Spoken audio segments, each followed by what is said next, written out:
All right, so I normally don't like to talk a lot at the beginning of each video. I just like to go straight to the math, but this is one of those videos where I'm going to be talking um, way before I get started about the math. And because some of it's a little bit of history and some of it is understanding what's going on, putting more definitions and vocabulary, if you want to say that. But the skills we already possess, all right? So therefore, if you want to start using this time to see if you can figure out these three parts before we get started, then you're more than welcome to, because the skills required to understand and be able to solve these problems yourself are pretty much everything that we've done up to this point. Remember, we are transitioning from beginner level to a more intermediate stage in our math practice with quadratics.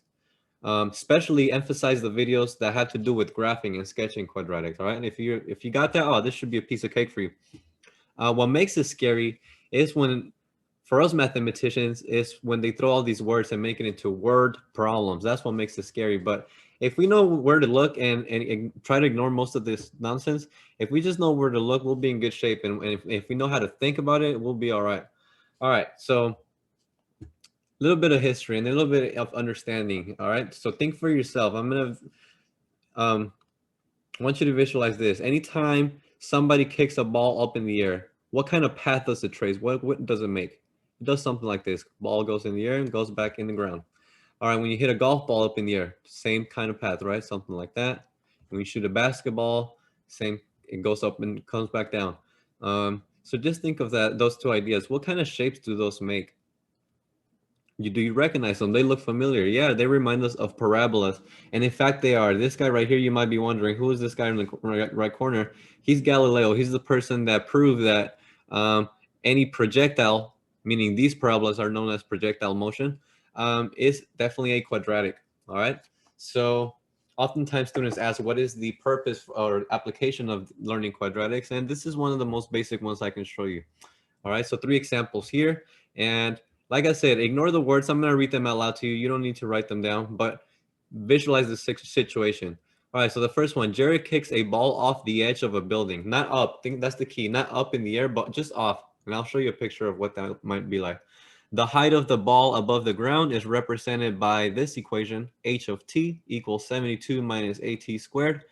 And remember that h of t just means the height in terms of time, where that's what is represented here is meters after t seconds. The height is in meters after t seconds. All right, so I drew a little picture down here. Here's the building. The blue building is the math building. So he kicks a ball. Remember, it's not up in the air, but he just pushes it off with his foot, light kick, so that it falls and hits the ground like that. Boom, here's the ball hitting the ground. And remember that parabolas have symmetry? So on the left side, it would look something like this. I don't know, you get the idea. But we won't trace that part because that's when you'll see it doesn't make sense. The ball doesn't go into the building. But T stands for time. So start to think about this.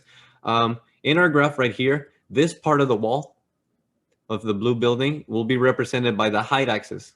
And the ground will be modeled by the t axis. All right, so keep that in mind. This is like the x and the y, or the t and the x axis.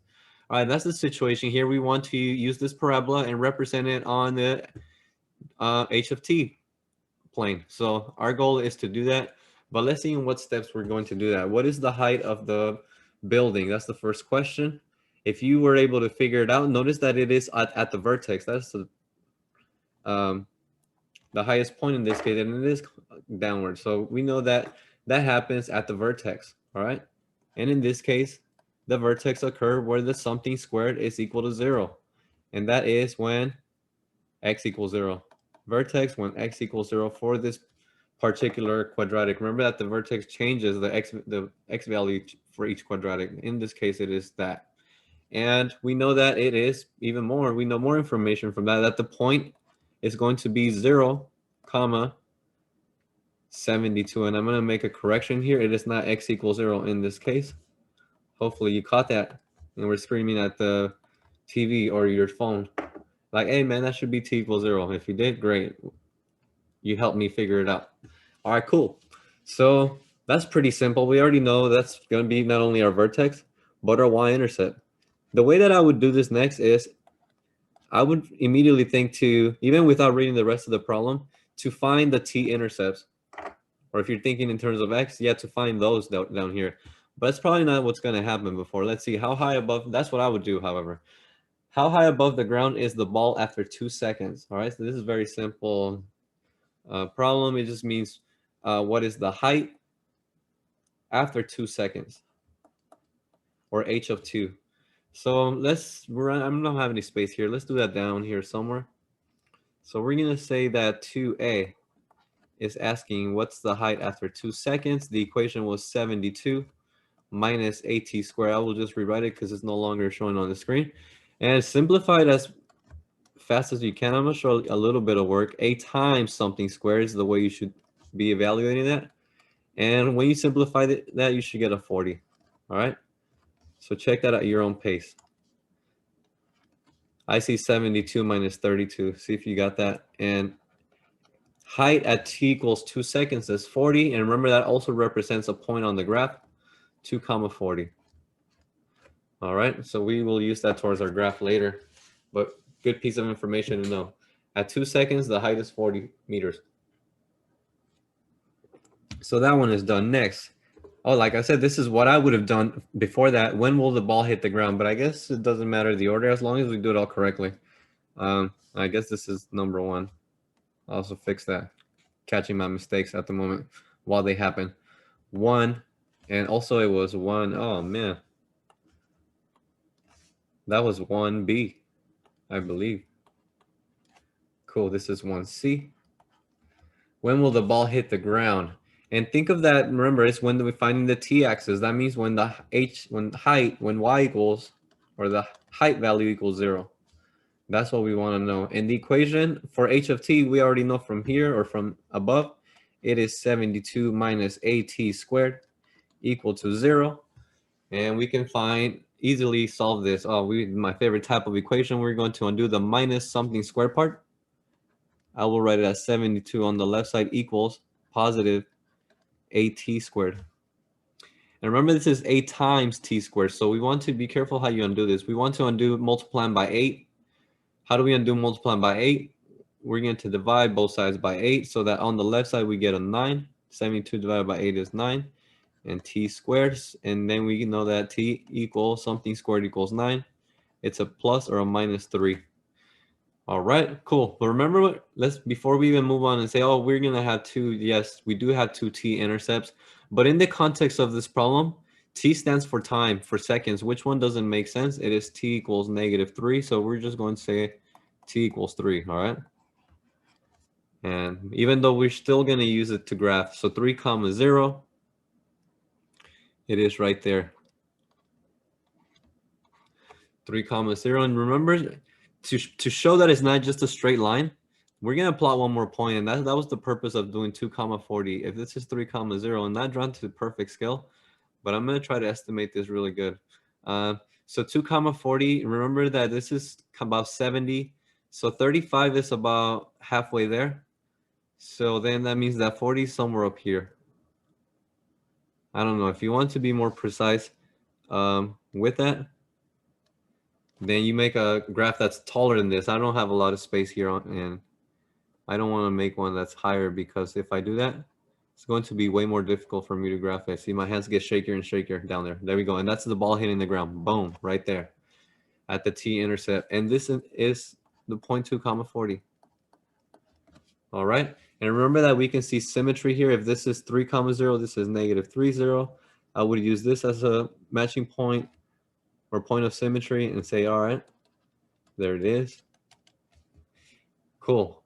And if you wanted to be even more in detail, you can visualize a blue building right here, bigger size scale blue building right there. And there it is. It's perfect. Cool. Take some time to digest that if you need to, but that's the simplest case. They will get more advanced now, all right? So instead of someone kicking the ball, just pushing it off like that to the side, let's see what happens when someone kicks the ball up in the air. Number 2, if you want to take some time right now and pause it, give yourself some time to do it. This is the time. Otherwise, we're going to check now. Frank kicks the ball up in the air. All right, so now there's upwards trajectory. The height of the ball is given by this equation down here. H of t is this, and the height is in meters. Remember that t stands for seconds, all right? Negative 5t squared plus 30t. All right, so now it's asking for four more things right here, or A, B, C, D, or A, B, C. We'll go with D and E, that's fine. We'll skip C. We'll label them like that, that's all right. So anyway, when will the ball hit the ground? That's what I would start. That's why I wrote it in this order. When will the ball hit the ground? That's what I would try to do first, because if you don't recognize, I'll challenge you. Let's test your skills. What form of quadratic of the three forms is this one? Of the three forms of quadratic, which one do you recognize this one to be? It is standard form. How do we know that? Because it's not factored, and there's no something squared, like a x plus 3 inside, or x minus 3 inside the square. So that's how we know that there's not vertex. And it's a little confusing because normally we don't see the C term here because it must be plus 0. So if you recognize that, then you already know the y-intercept. But I'll show you. Pretend you don't recognize the plus 0. So that's what I would do next. I would try to figure out when will the ball hit the ground. And remember the idea from earlier? It's when the height is 0. When the height above the ground is 0. So that means we need to find the T intercepts. I'm going to show the work down here since I don't have enough space. And let me see, make sure I label this correctly. It's going to be 2A. 2A right here. And we want the equation is, I forgot it's right here. I think it's negative 5t squared plus 30t equals 0. All right, just verify that. The height equals 0, but height is this equation, negative 5t squared plus 30t. Yeah, cool. We have that. All right, so what I would do here is my favorite form of, or my favorite technique for solving quadratic equations is if I can factor before any other, that's my favorite one because it's the only one that works here anyways. Let's try to factor, and be careful. What's the greatest common factor? It's not just the 5. It's also a t, but I see the recognize this negative. So we're going to factor a GCF of negative 5t times something equals 0. And then you can always divide. That's what I'm going to think here. Negative 5t squared divided by negative 5t is just t. And positive 30t divided by negative 5t is negative 6. If you're not sure, redistribute this and figure out if that's the same as this expression. Otherwise, let's move on. That should definitely work, and that's it. We get that t equals 0. Negative 5 times 0 is 0, and the other option is what makes this one equal to 0. It is 6. And in the context of this problem, they both make sense. Time can equal 0, and time can be positive. Neither of those were negative, so we're all right in that regard. And that means that we have this intercept here. 0, 0 is the origin, and 6, 0. And I guess I will label both of them 0, 0.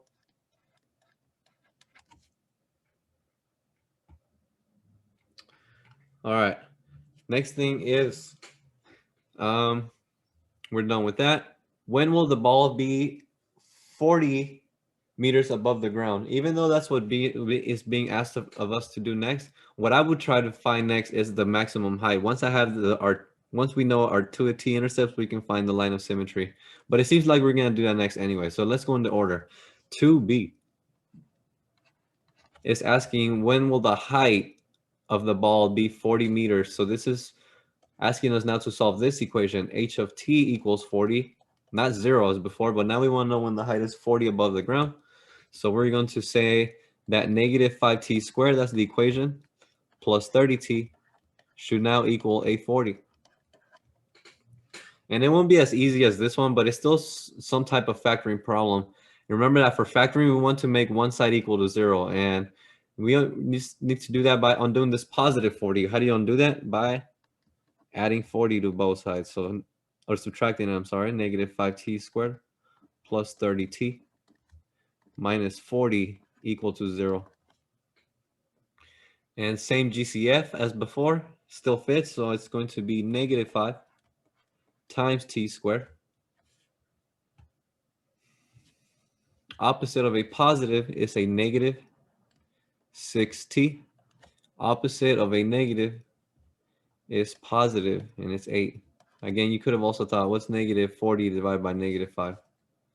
Equals 0. But we're not quite done here. What's inside can still be factored. Think product and sum. Negative 5 times something equal to 0. T times t for the t squared. Product is 8. The sum is negative 6. So you're thinking, how would you factor that? Some form of 4 and 2 if they're both negative. So that means that t equals 2 or t equals 4. I'm putting them in chronological order. 2 seconds occurs before 4 seconds. But remember that this is a point, and not 2 comma 4. It's 2 comma, the y value was 40. So this is 2 comma 40, a point on the graph, and this one is 4 comma 40. They're matching points to each other because, or points of symmetry, because their y value matches. So matching point or point of symmetry, however you prefer. We're going to use these in our graph. These two are already on the graph. And like we said, we just need one more point. In my opinion, the most important one, that's the vertex. Maximum height at the vertex, don't forget. So in this case, I will label that as 2D so that it matches. It happens when x is at the midpoint of the 2x intercepts. What's right in the middle of 0 and 6? It is when x equals 3. So we're going to do that right here. We want to know height when, not x, I caught myself again. Thank you for, you caught myself, you caught me, and then I heard you. And I said, oh, you're right, it's t equals 3. So the height when t equals 3, look, we can plug it into the standard form, but I always think that the factored form, one of the reasons for us factoring it, oh, I haven't done that yet. So then I'm going to do that. I don't like to, oh, there it is. I did factor it. There it is. One of the reasons for me factoring it is because it's much easier to plug in a 3 and evaluate this expression than that expression. So I'm going to do that now. I'm going to say the height is negative 5 times 3. So you can kind of see what I'm doing here. And then 3 minus 6. All right, you do that at your own pace. H of 3 should be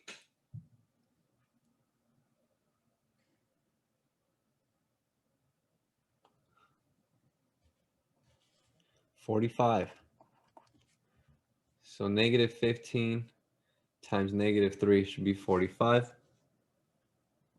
Check my work. If I didn't catch it, then otherwise the concept is correct. So that's the point 3 comma 45. All right. Let's start plotting those points. 3 comma 45. And we have some matching points. 3 comma 45. Let's say it's somewhere here. 3 comma 45. And let's say that we have something with 40. Yep, it was 2 comma 40 and 4 comma 40. So let's suppose those are right here. 2 comma 40 and 4 comma 40. And hopefully you see some kind of symmetry. Ball goes up in the air, gets to the highest point. Once it reaches its highest point, it's got matching symmetry on the right side until it hits the ground. There's the ball hitting the ground, and I guess here's where the person starts and kicks it. There's my buddy Frank kicking the ball up in the air. There's the idea. I always like to draw my line of symmetry, so I won't skip that now. Makes for a better graph. Remember, the line of symmetry is t equals 3. There we go. That's a very accurate graph. Look at that. We were able to sketch that without making a table of values, and we're not using formulas like negative b over 2a, and we are using all the knowledge that we have acquired before. But before we start celebrating, get high on ourselves, this is I think this is still a pretty easy example, because the jump from this one to the next one is not that big of a jump, but it's bigger than the jump from here to here, right? They are getting more advanced. And the last one, to stop wasting our time, here we go. Last one is number 3. Bertha hits a golf ball up in the air from the top of a building. So now imagine someone standing on top of a building and hitting a golf ball. That's what's going on here. All right. Take some time to pause. Here's the equation. Write it down. See if you can figure it out. You probably won't be able to do this in your head, so you probably will need paper and pencil for all these. But if you want to pause, do it right now. Try it. Here are the questions, and let's check now. All right, what is the height of the building? This is question number 1. Max height, maximum height, we know that. That's probably the vertex. When will the ball be 72 meters in the ground? And I wrote it in order so that this is not the most convenient way. What I want you to think is probably ignore this, but at least trust me, you have all the knowledge to be able to solve this. What I want you to think when doing these, this order is not the best. So you ask yourself, what form of equation for quadratics do I recognize this to be? And if you went straight to y-intercept form or standard form, then you already know a piece of information about the height axis or the y-axis. Without doing any work, we know the height of the building.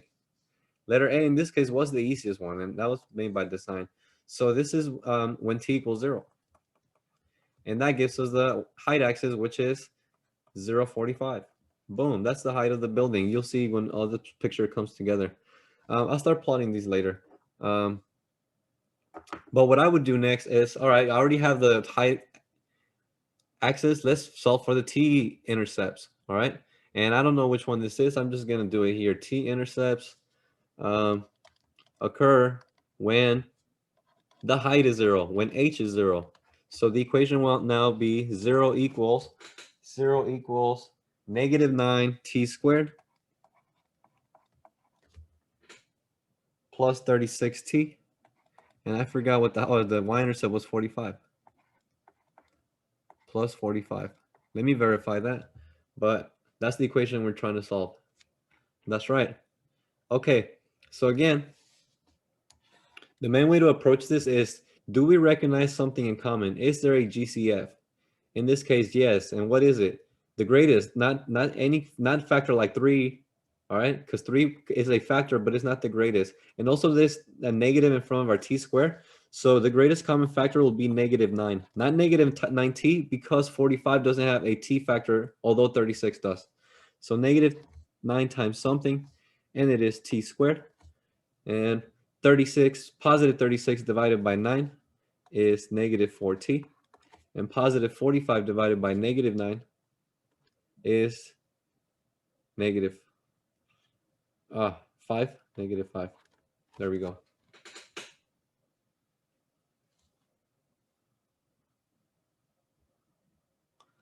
Okay, so that means that we can still factor what's inside. 0 equals negative 9 times something.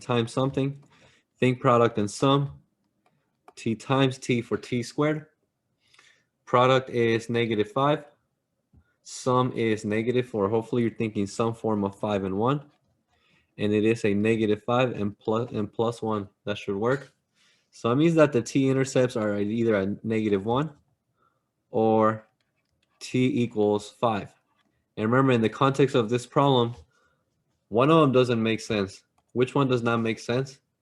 It is the t equals negative 1. But it's not bad that we did this algebra. This will help us guide our sketch and make it even better. So I'm going to plot these two in the graph to take some initiative, and we know that t equals negative 1. While that doesn't make sense, it will help us make a more accurate sketch. And t equals 5 will be right there. So this one does make sense, 5, 0. That's when it hits the ground. It takes 5 seconds for the ball to hit the ground. All right. And it started at top of some roof 45 feet above the ground. So we're making some great progress. What I would do here now is, as we know, because this is negative 1, I would now find the line of symmetry to find the maximum. And I think that's the next part. All right, so 5 minus 1, let's take the average. 5 minus 1 is 4, divided by 2 is 2. We know that the line of symmetry somewhere on this axis. So when t equals 2, that's when the vertex is will occur at t equals 2 seconds. So vertex, you can think of it as the maximum, is h of 2. What's the height at t equals 2 for the equation? And remember, we can plug it into this standard form, but the factored form is always more convenient. So I'm going to say negative 9 times something times something. I don't want to show all the work now. So t 2 is what we're substituting in terms of this one. So 2 minus 5 is -3. And 2 plus 1 is 3. In whatever order you simplify this, the height at 2 seconds, meaning the maximum, should be 81. Hopefully you see that. It's not too difficult to see. So 2 comma 81 is the highest point. And we have so many pieces of information that could make us help us do a very accurate sketch now. I'm going to clean up this line a little bit. There we go. That's way better. Here's where I think 2 comma 81, in my estimation, would be located. And hopefully you're starting to see this very nice symmetry. On the left side, it should look something like this. And remember, this is our y-intercept, or I'm sorry, height-intercept.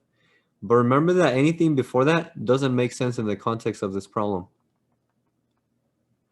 All right? But for the purpose of graphing, we're going to do that. And you should see a matching point right there, or point of symmetry. Oh, I always struggle with this one.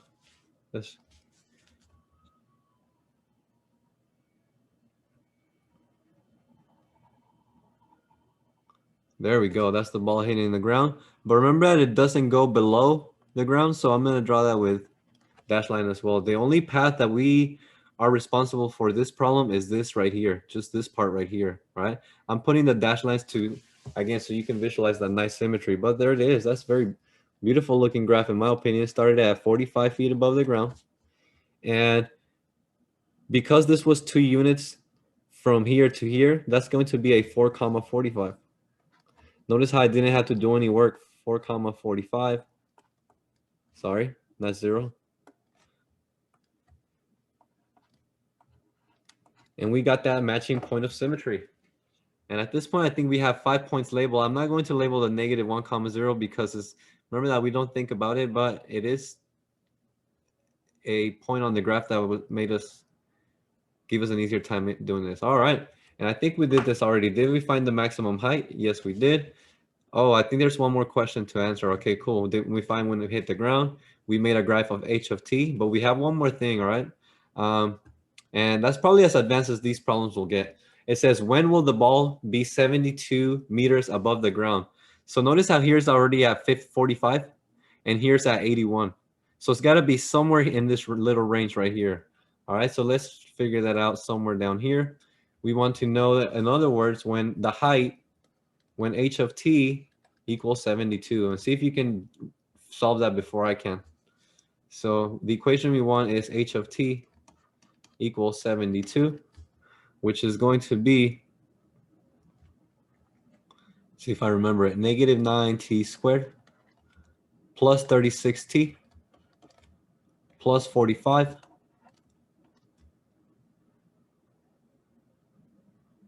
equal to 72. All right, so there's a few ways to do this, but I think the easier one for me is to subtract this 72 on both sides, all right?